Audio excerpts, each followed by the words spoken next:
O Ivan falou uma coisa, eu me lembrei do Papa, o saudoso Papa. Ele sempre dá umas cutucadas na gente. Uma vez ele deu essa cutucada. Quando a única levantou esses dados de uso de muda, eu falei, o pessoal chega para a cana lá e fala assim, eu posso te plantar? Como ela não responde nada, ela muda. Então, não. Quando você conhece uma vez, ele deu uma grande cutucada, né? Ele faz... Senta lá, Ivan, vamos chamar mais 3 colegas aí, o Abel Torres do CTC, o João, cadê o João? João de Grande, do Tupaciguara, proprietário da GR, tudo bem? E o Estevão Nando, do Grupo São Martinho. Se puseram as cadeiras bem longe, eu quero que vocês não brigar, tá?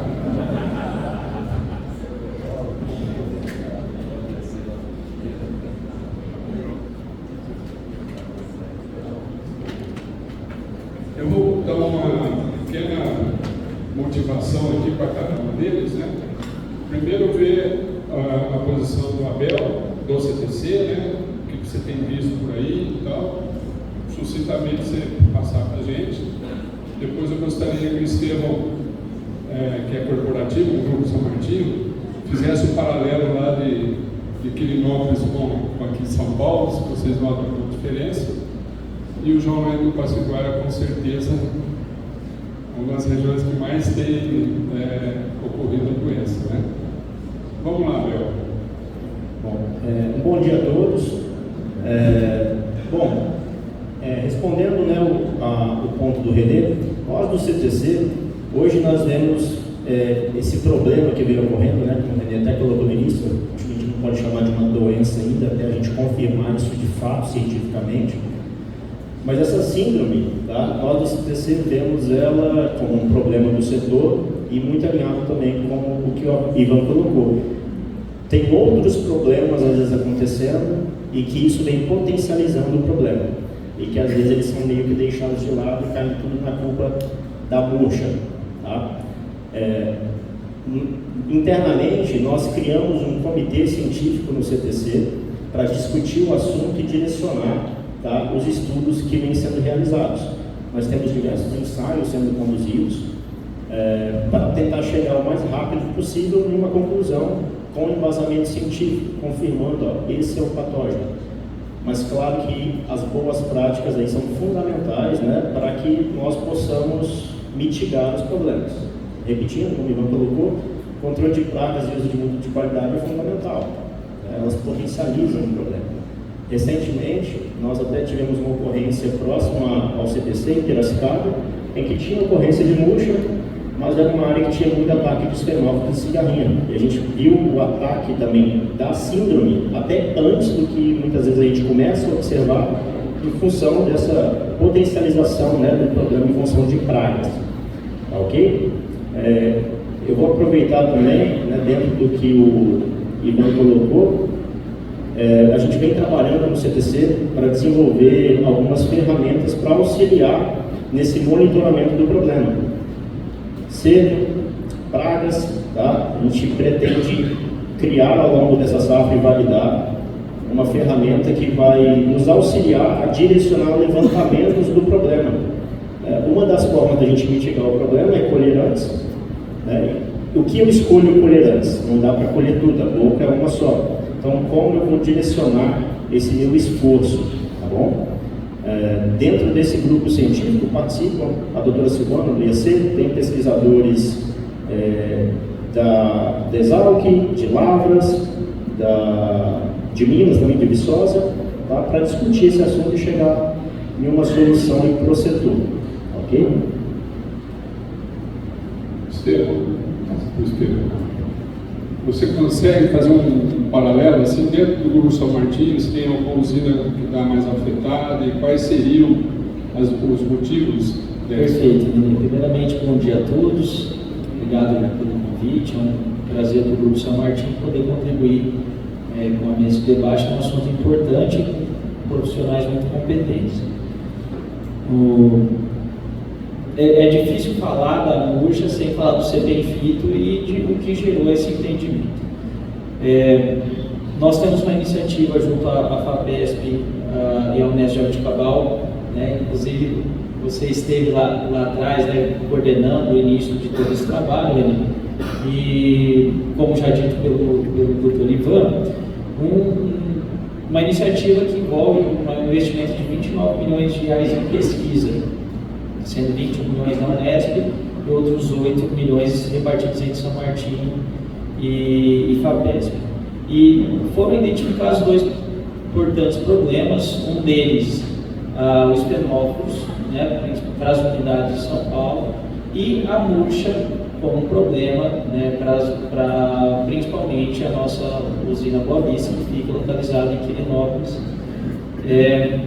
Observando resultados, principalmente no final de safra, alguns impactos em ATR, alguns impactos em produtividade. Então, sim, tem uma diferença, tem uma ocorrência maior quando nós olhamos para a ocorrência da murcha na unidade Boa Vista, quando comparada às unidades de São Paulo, com ocorrências também bem menos severas nas unidades de São Paulo. E como a Abel comentou, ainda não foi fechado o postulado do corte, né? Acho isso bastante importante a gente comentar. E hoje nós investimos muito em pesquisa de base. Então nós temos diversos ensaios. Antes era muito falado, é coletótipo, é fusário, né? Acho que muito dentro da iniciativa CBFito, né, que nós estamos juntos, passou a se chamar então síndrome da murcha da cana, né, por conta de entender que tem mais de um patógeno, olhando também bastante para a leucita, que antes não era tão observada, não era tão comentada no setor a respeito da leucita. Então acho que isso é um ponto importante, e os ensaios que estão sendo feitos são diversos ensaios, desde manejo cultural, manejo de controle químico, biológico, e também ensaios em parceria com o CTC, RIDESA e IAC, que nós buscamos observar o comportamento de variedade para a murcha. Então, basicamente, uma contextualização, e sim, nós observamos mais sintomas, né, da murcha em Goiás quando comparado a São Paulo.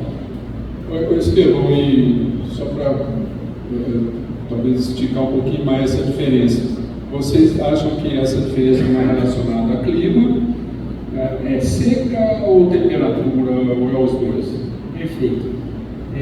Eu acho que é mais os dois, né? Quando a gente fala de seca, olhando principalmente para os últimos anos, às vezes em Goiás teve um déficit menor do que o estado de São Paulo. Mas com certeza, quando nós olhamos para os dois, temperatura mais elevadas, anos de maior seca, a gente começa a observar maior murchamento, e isso coincide com a condição de Goiás. Legal. João Luiz, e vocês lá, não muito longe da Boa Vista, né? Mas pertinho. Como é que vocês têm visto o problema lá na região e especificamente nas suas consultorias aí? Bom, primeiramente, bom dia, obrigado pelo convite. Não sei se vocês notaram, mas eu estava tirando uma foto aqui.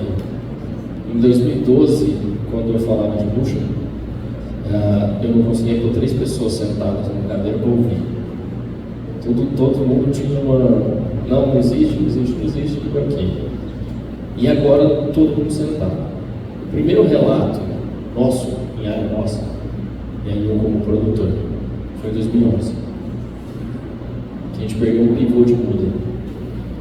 Ou que ia ser distribuído de muda na unidade.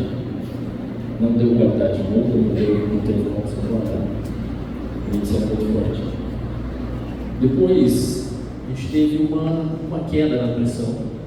A gente continuava vendo, mas não via tão intenso. Em 2015, a gente teve um pico. Foi quando a gente perdeu quase 30% da nossa safra. E de lá para cá, a gente foi achando alguns manejos que minimizam o problema. Acho que é cedo a gente falar em controle de murcha. A gente vai achar alguma coisa. E a gente tem a presença até hoje. Tanto que a gente faz índice final de murcha por ponto. Para ver como está, as áreas que estão respondendo, as que não estão, assim. Então lá a pressão é alta. Eu considero bem mais alta, inclusive, que a da Boa Vista, que eu tive lá com vocês. Mas me preocupa é Maringá. Eu atendo um grupo lá, a pressão é muito forte. Índice de pluviométrico bem mais baixo, o clima mais ameno. Porém, a maior pressão é no início do safra, abril, maio e junho. Diferente das demais, onde o clima é mais quente, a gente vê mais agosto, setembro.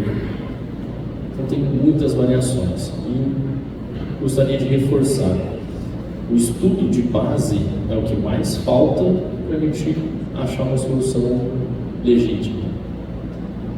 Eu, particularmente, estudo isso desde 2011, porque senão eu teria que sair do mercado como produtor de cana, né? E aí a gente estuda baseado nisso para não perder a safra. E aí eu fico feliz de ver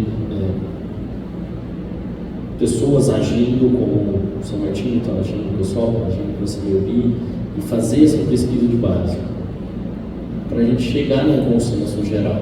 Então, hoje a minha pesquisa ela veio de 2012, que foi mais intensa para cá, de a tentativa e erro. A gente conseguiu manejar um pouquinho, mas está longe de falar que existe um controle. Então eu vejo hoje no Uruxã, nas consultorias, tem um grupo mineiro muito forte, sobe para Goiás, tem uma região forte ali também. Hoje, Mato Grosso do Sul, Mato Grosso, a presença já com índices razoáveis, não tanto quanto o Triângulo e Goiás.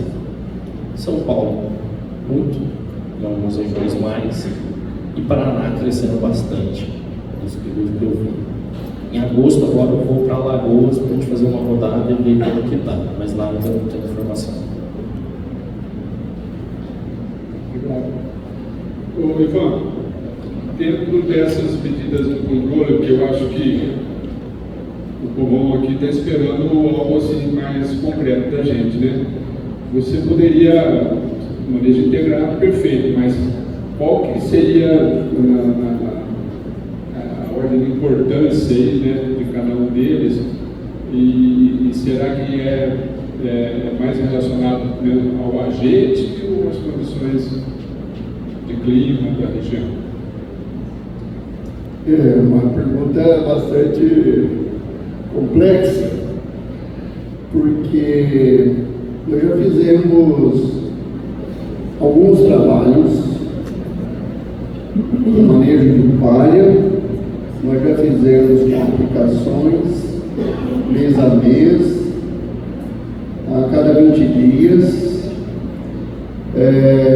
Fizemos, o João falou em 2012, eu acompanho também, João, né, com o Renato Rosa, desde o lançamento das variedades lá no Iacema, que foi lá em Goiás,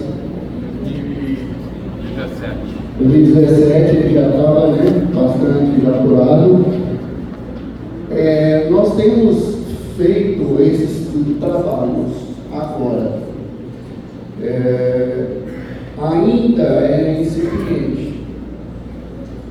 Uma resposta categórica, eu até estava esperando, não querendo cutucar o João, mas com o João para, né? Ó, João, daí eu não tenho. Porque o que a gente observa, pessoal, e aí é um conclamo.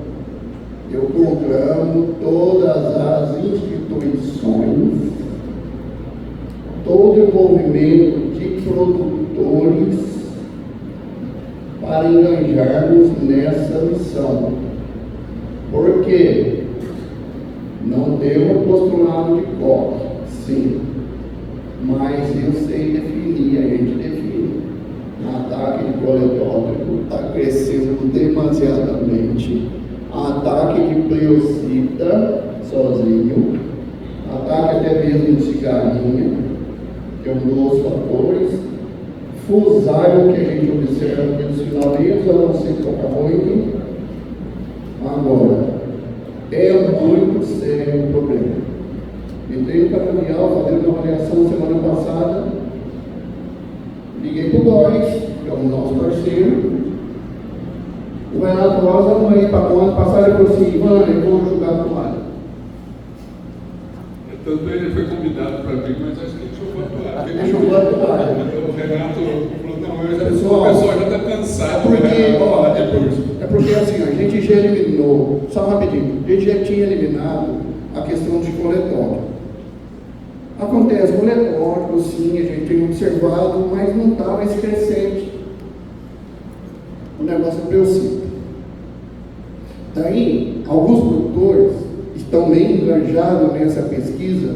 Não, o problema é cigarrinha. Se eu eliminar a cigarrinha, eu elimino os outros problemas. Se eu eliminar pão de galinha, migdolus, mas nada disso tem surtido efeito. O que nós temos que fazer é potencializar o biológico da planta, fazendo tudo bem feito, o feijão com arroz e mais uma nutrição bem feita, para fazer o quê? Um uso talvez de um biológico, de um químico, para empurrar essa doença para frente. Tem unidade aí que quase parou a unidade na produção, porque reduz muita caloria, transferência de calor à cana murcha, à cana seca. Quase que eles não iniciam a safra no momento que eles gostariam de iniciar, por causa de morte. Enfim, resumindo, ao nosso ver ainda não tem solução. Vamos voltar para os dois produtores, vamos dizer. E vou puxar a sardinha para variar para o meu lado aqui. O que vocês têm a falar sobre variedades? Se existe alguma preferência? Renê, a gente tem um trabalho muito bacana, um trabalho de pesquisa dentro da iniciativa Ser Bem Feito, com a participação do CTC, do IAC e da Revisa. Nesse trabalho, nós temos quase 40 genótipos e é um trabalho que nós estamos avaliando. A partir dos próximos meses, a gente já começa a ter resposta a respeito disso. Nós temos 6 ensaios, uma rede de experimentação que tem 6 ensaios, e não apenas genótipos que estão sendo utilizados hoje dentro dos censos, das áreas comerciais, mas também a gente avalia genótipos que são utilizados como parentais. Até essa foi a conversa junto com as instituições na época, para que a gente pudesse, caso tivesse um material mais resistente que outro, isso pudesse ser uma informação para as instituições para ser utilizada nas campanhas de hibridação, por exemplo, no melhoramento genético. Hoje, o que nós percebemos? Há uma ocorrência em todos os materiais, difícil falar de um material que é mais resistente que o outro. Hoje, eu acho que essa resposta pode ser diferente no final do ano, quando a gente tiver essas informações dessa rede experimental já, concluídas, mas é uma linha muito importante, uma vez que na cultura da cana-de-açúcar muito se fala em resistência e tolerância por meio de genótipos,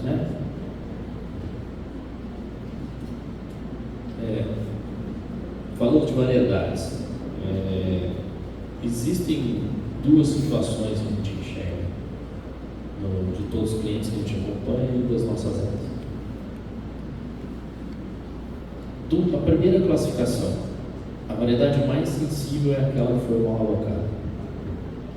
Então, o pessoal de Goiás é intenso em falar da CTC4. Colhendo no ambiente errado, no momento errado.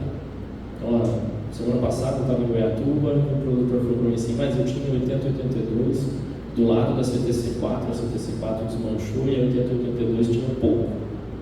Falei, variedades de ciclo totalmente diferentes. Então não dá para a gente fazer isso. Então toda vez que a gente restringe uma variedade, leva ela para uma situação que ela não foi para aquilo, a pressão vai ser maior. Todo manejo que eu já testei que deu algum resultado, ele mitiga o resultado final se a gente colhe no momento errado ou coloca a variedade no solo que não era para ela. Essa é a primeira classificação. Tirando essa classificação, que é bem importante, algumas variedades elas não responderam aos tratamentos que eu coloquei, ou responderam muito pouco. Então, o manejo que hoje eu tento fazer com o pessoal para minimizar efeito de murcho, a 9005 não mostrou resposta, a CTC 9005. A 6928, o nível de controle foi muito abaixo, a ACPD dela comparado com as outras variedades, e a CV 7870. O que me preocupa, falando de 6928, pelo tamanho dela no mercado.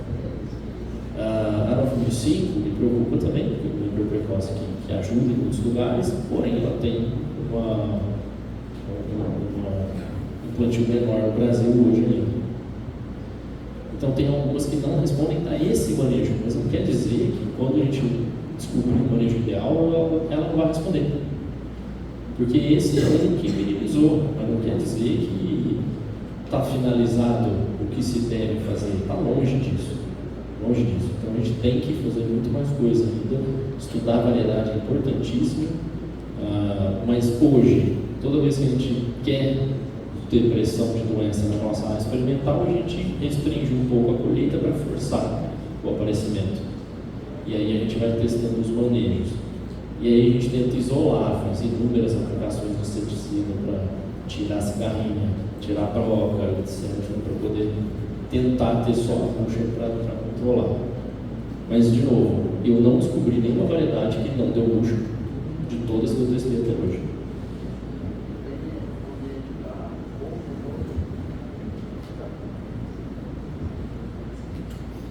O que ocorre, infelizmente, é que, eu já falei isso, né? Separa dois talhões, a mesma variedade, o mesmo manejo, esse que é o gargalo, esse que são as várias interrogações. Você separa só por um carreador, um lugar dá 15%, dá 3%, um lugar dá 40%, o outro dá 2%. Variedade que tinha dado 40% num produtor, em maio, deu 3% no nosso ensaio, com 41 materiais.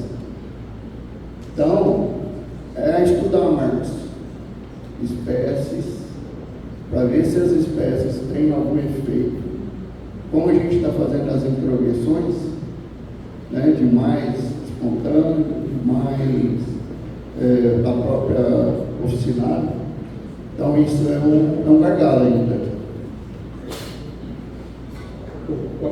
Nesse assunto de variedade, você tem alguma contribuição? Só um comentário. Até nesse ponto, né, a gente teve algumas situações que foi em 22, a gente veio de um ano seco em 21, de uma área na região do Triângulo Mineiro, a gente tinha uma área com bastante ocorrência. A gente falou, montamos alguns ensaios nesse local, com aplicação aérea, corte de soqueira, não nesse local, nessa usina eu digo, né? E essa área a gente deixou para acompanhar. E aí voltamos, né? Em 22 a gente instalou, e em 23 a gente colheu os ensaios e voltou nessa área onde nada foi feito diferente do manejo tradicional. Só que a gente teve avaliação de condições climáticas, e 22 para 23 choveu bem. Não estou falando que é só a questão de seca, né? Mas no ano seguinte o problema não ocorreu naquela área. Eu acho que isso também é uma dificuldade para poder achar formas de manejo. A ocorrência acaba muitas vezes não fazendo muito sentido. E aí você instala um ensaio numa área que o problema ocorreu e depois na sua testemunha não dá a doença, né? Não dá o problema da síndrome. Mas, aí o meu ensaio é completamente inconclusivo em função disso. A gente se depara com esse tipo de situação também, que acaba dificultando mais chegar, né, no que todo mundo quer, uma resposta, o que eu preciso fazer de fato para controlar o problema. Vamos passar para a plateia aí, fazer pergunta. Fica tranquilo, viu, Paulinho? Você ainda vai falar hoje. Então, um amigo engenheiro agrícola, que ele brinca, né, falando, vocês agrônomos, tudo depende. Depende. E a alfinetava mais forte, né? No curso de agronomia tem duas disciplinas obrigatórias, religião 1 e religião 2. Se a agrônomo não souber rezar, não dá certo. Tem uma pergunta aqui.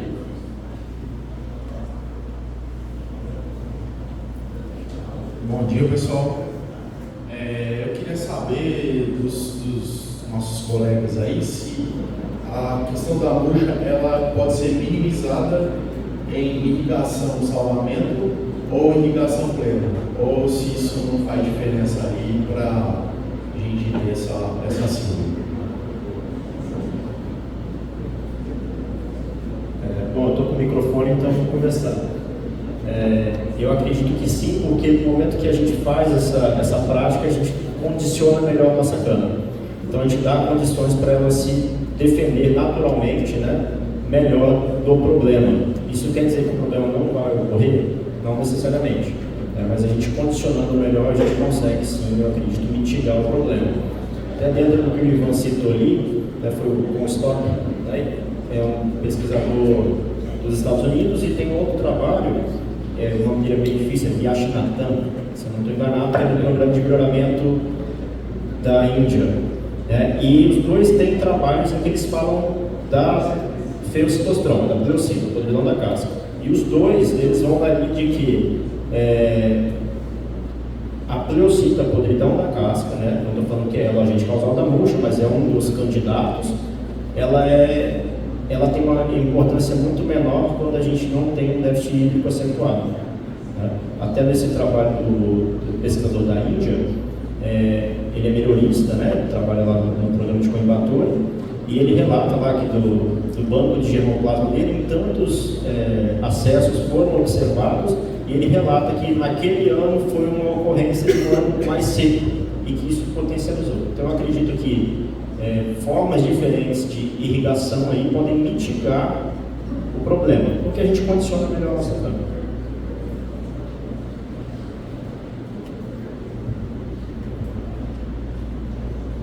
Olha, aí vou falar de resultados, tá? Infelizmente, em vários lugares a gente fez irrigação e não houve melhora. Existiram casos em que a irrigação diminuiu um pouco a pressão. Existiram, tá? Alguns trabalhos que eu fiz em regiões muito quentes, melhorou um pouco. Resolveu o problema? Não, mas melhorou um pouco. Mas eu tenho muito cliente com área de pivô central, irrigação plena, com murcha. No Paraná, onde a umidade relativa é alta, perto de Maringá, e a pressão é muito forte.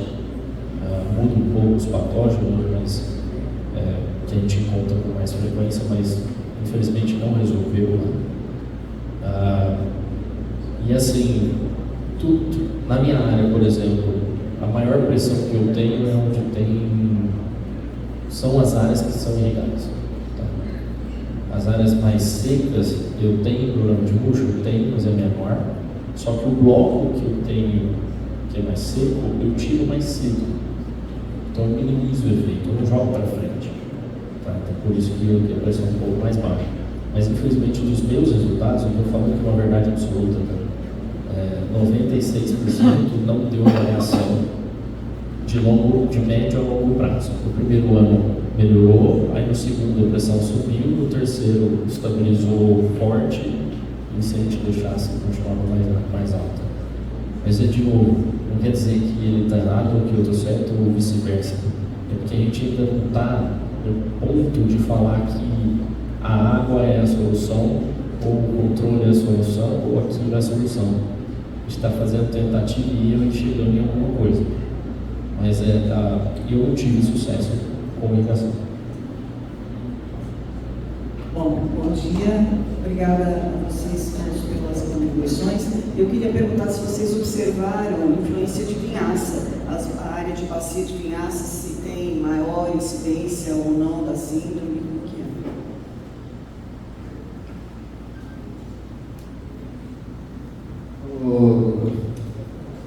Rafa, infelizmente, bacia de vinhaça é que o bicho pega. A broca. É onde está mais, infelizmente. Ou vai vinhaça das partes assim, né? Não é vingança, não. Eu não vi comentário ainda mais profundo sobre palhada. A gente teve metade do talhão queimado e a outra metade sem queimar. A incidência onde foi queimado é muito mais baixa do que onde não foi. Tem um comentário sobre palhada. Doutor, Nós fizemos trabalho com palha sem palha, não vimos efeito tão significativo assim, porque nós também treinamos produtos, né? Nós enleiramos palha, deixamos palha, inclusive aplicamos vinhaça ali, né, também, e não teve efeito. O que o fogo, o que acontece é, após o fogo, reduz, mas depois ela retoma. Pós-fogo, reduz. Na segunda safra, né? Pegou fogo esse ano que vem, reduz. Porém, eu não apresentei, em área queimada, também tem fonte de nó. Ela depois vai palhada ali, e aí preserva ainda a infecção. Nós vamos ter que fechar esse painel. Desculpa, Marcelino, mas o pessoal subindo as plaquinhas ali direto. Mas é importante que a gente faça um resumo no geral, né? Primeira coisa que fica evidente, é estritamente necessário a gente continuar pesquisando, né? Quanto mais gente envolver, melhor, de outras áreas. Já quando o problema é complexo, a solução não é simples, lógico, né? A outra coisa que fica evidente, o CTC vai fazer um evento, inclusive, né, em setembro, para conversar sobre Murcha, né? Ó, Merchan, aproveitar aqui o momento. Tá? O CTC, no dia 11 de setembro, vai ocorrer um fórum no CTC em Piracicaba, tá? Para a gente tratar e discutir aí sobre o assunto da síndrome do murchamento. Tá? Estão todos convidados. Em breve aí a gente vai estar colocando a programação, né? O save the date, né? Já trava a agenda lá para o dia 11/9.